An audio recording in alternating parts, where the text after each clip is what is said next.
Guayú, un pueblo indígena castigado por los diferentes factores. Entre los principales estaría la violencia y la corrupción.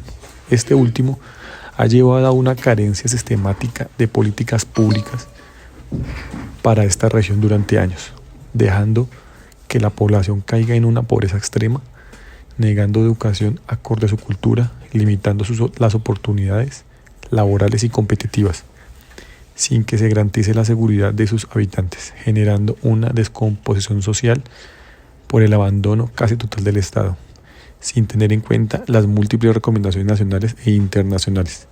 Y es aquí donde nos preguntamos, ¿cuál es el impacto que presenta el pueblo guayú ante la falta de protección del Estado? Frente a este problema, podemos pensar que esta comunidad protegida por su diversidad cultural puede afrontar una extinción de su cultura por el incremento en la muerte de menores de edad por desnutrición, factor que se deriva de la carencia del mínimo vital en esta región, sumado a la falta de atención en salud y mínimos ingresos debido a la poca ocupación laboral, lo que dificulta la adquisición de alimentos o servicios que ayuden a la supervivencia de cada familia. A los derechos humanos de la cultura guayú.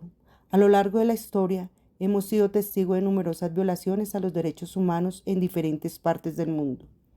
Un claro ejemplo de esto son las violaciones a los derechos humanos de la cultura guayú, un pueblo indígena ubicado en la región de La Guajira en Colombia y Venezuela.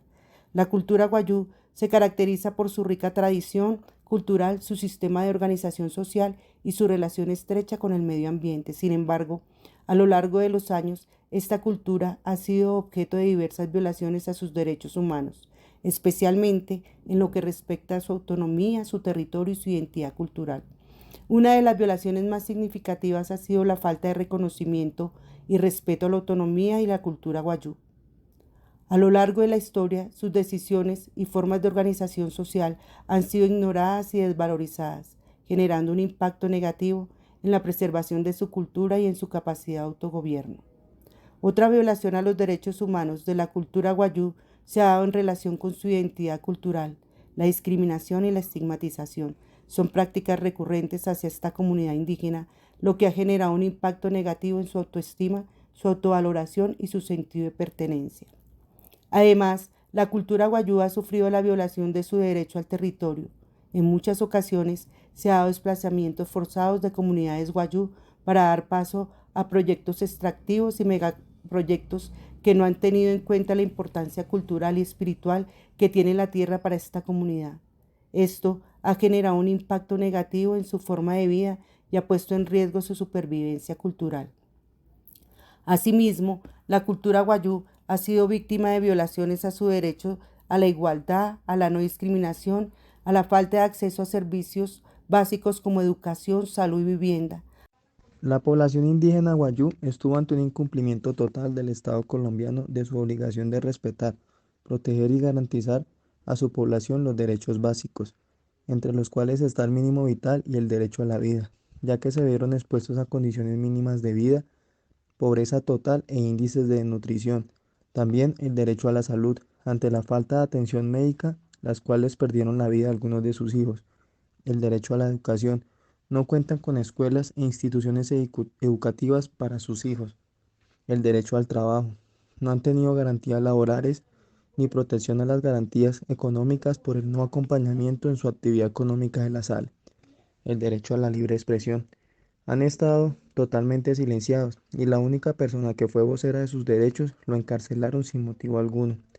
El derecho a la no desaparición, ya que algunos de sus hijos se han perdido de su población y ante las normas internacionales se han visto vulnerados el artículo 4, 7, 13, 26 de la Convención Americana de los Derechos Humanos, el artículo 6, 10, 11, 12, 13, 15 y 16 del Protocolo Adicional de la Convención Americana, el artículo 1, 4, 6, 11, 12, 14 y 23 de la Declaración Americana de los Derechos y Deberes del Hombre, el artículo 12 del Pacto Internacional de los Derechos Económicos, Sociales y Culturales, así como el artículo 6, 10, 11 y 13 del mismo, el artículo 6, 9 y 19 del Pacto Internacional de los Derechos Civiles y Políticos, el artículo 19 de la Convención Americana de Derechos del Niño. Y por último, el artículo 1 y 2 de la Convención Interamericana sobre Desaparición Forzada de Personas. El cumplimiento de las obligaciones y deberes por parte de las autoridades varía según el país y la normatividad interna aplicable dentro de dichas categorías se encuentran los derechos humanos. Derechos de los niños según lo indicado en la Convención sobre Derechos del Niño de las Naciones Unidas. Derechos laborales brindando las condiciones laborales justas y la libertad sindical. Puede violar las normativas de la Organización Internacional del Trabajo, OIT, protección del medio ambiente en cuanto a la falta de acción para combatir el cambio climático. Pueden violar acuerdos internacionales como el Acuerdo de París.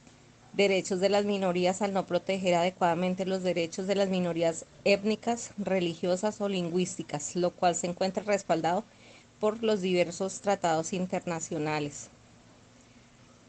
No obstante, en La Guajira, Colombia, se han reportado una serie de obligaciones y deberes por parte de las autoridades que han sido objeto de las críticas y preocupaciones. Algunos de los problemas más destacados incluye 1.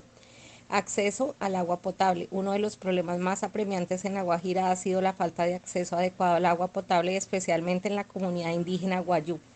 Esto ha llevado a crisis humanitaria y desnutrición. Las autoridades tienen el deber de garantizar el acceso al agua potable como se establece en la Constitución de Colombia y en los tratados internacionales como el Pacto Internacional de Derechos Económicos, Sociales y Culturales. Segundo, educación de calidad. Las autoridades también han sido criticadas por no proporcionar una educación de calidad en la región. Esto afecta especialmente a las comunidades indígenas y afrocolombianas. Tercero, derecho a las comunidades indígenas. Las autoridades han sido acusadas de no respetar los derechos de las comunidades indígenas, incluyendo el derecho a la consulta previa en proyectos que afectan sus tierras y recursos, como lo exige el convenio 169 de la OIT. Cuarto, seguridad y conflicto armado. La Guajira ha enfrentado problemas de seguridad relacionados con los grupos armados ilegales, lo que ha llevado a la violación de los derechos humanos y la falta de protección por parte de las autoridades. 5. La corrupción. La corrupción en las instituciones gubernamentales también ha sido una preocupación en La Guajira, lo que socava la capacidad de las autoridades para cumplir sus deberes y obligaciones. El estudio de la violación de los derechos humanos al pueblo Wayuu no puede desconocer la Declaración Americana sobre los Derechos de los Pueblos Indígenas, toda vez que la Carta de la OEA establece en los artículos 1.1 y 2 que los estados tienen la obligación de respetar y garantizar el libre y pleno ejercicio de los derechos reconocidos, lo que implica que las normas internas se adapten a estándares internacionales con leyes, procedimientos y prácticas que garanticen el goce efectivo de los derechos de los pueblos indígenas y tribales, respetando su derecho a la libre determinación. A partir de ello, una vez revisada la Declaración sobre los Derechos de los Pueblos Indígenas, se identificaron las siguientes violaciones al pueblo Wayuu. El primero de ellos es el derecho a la libre determinación previsto en el artículo 3º, toda vez que la toma de decisiones como colectividad de manera libre para promover su desarrollo económico, social y cultural se desconoció, pues su economía gira alrededor de las salinas y su explotación no fue consultada y no tiene en cuenta que este es un ingreso importante para las familias. El segundo derecho es el derecho a la educación del artículo 15 de la Declaración, que prevé el acceso a la educación en todos los niveles y sin discriminación alguna, incluida la educación en sus sistemas, lenguas y culturas propias, puesto que, como lo manifiestan las mujeres, los niños no reciben esta forma de educación. El tercero es el derecho a la salud previsto en el artículo 18, toda vez que no hay un acceso a la salud en condiciones de igualdad que incluya el uso de sus sistemas, prácticas y conocimientos tradicionales, lo que implica que los niños sufran grave desnutrición y mueran de hambre. El cuarto es el derecho al desarrollo previsto en el artículo 29, incisos 1, 2 y 3, toda vez que no se ha tomado en cuenta su cosmovisión para el desarrollo político, económico y social de sus territorios, además de lo cultural, lo cual se ve reflejado en no tener, por ejemplo, el acceso al agua.